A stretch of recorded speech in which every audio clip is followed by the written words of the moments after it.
कैसन रहिया बड़ा ऐठत बैठत चलैली हो। कहो ये तू निहारल जाला? निहारत नहीं सुना। सुनावा। जनवा मारही ना खरवा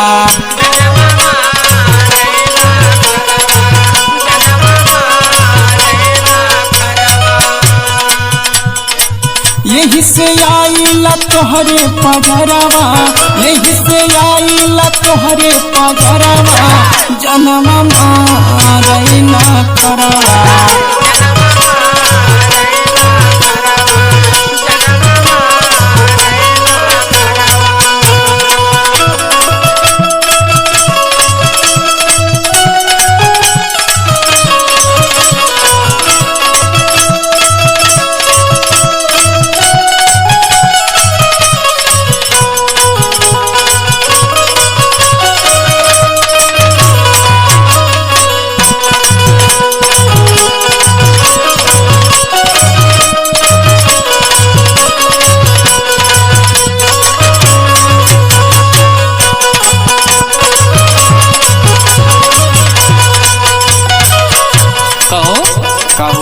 ऐसे तू चाहे कि देखबा ऐसे छेड़बा सबके?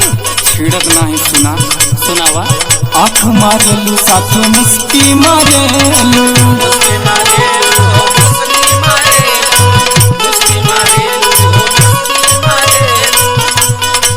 कुछ कहिला त काहे जरेलू,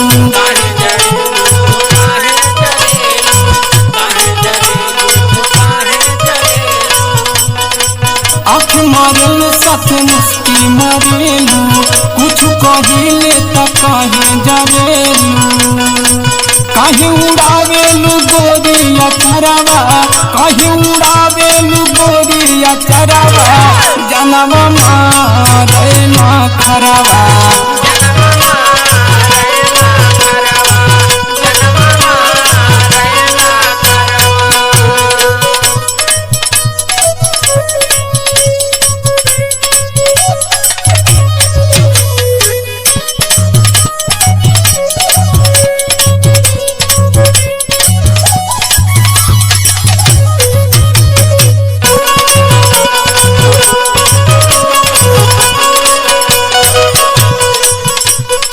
और एक तुमके सुझाव दें।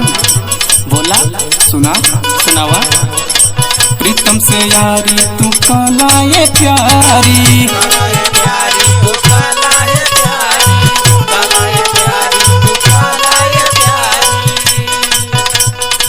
बाढ़ तू लाभ वाला दिल के बीमारी,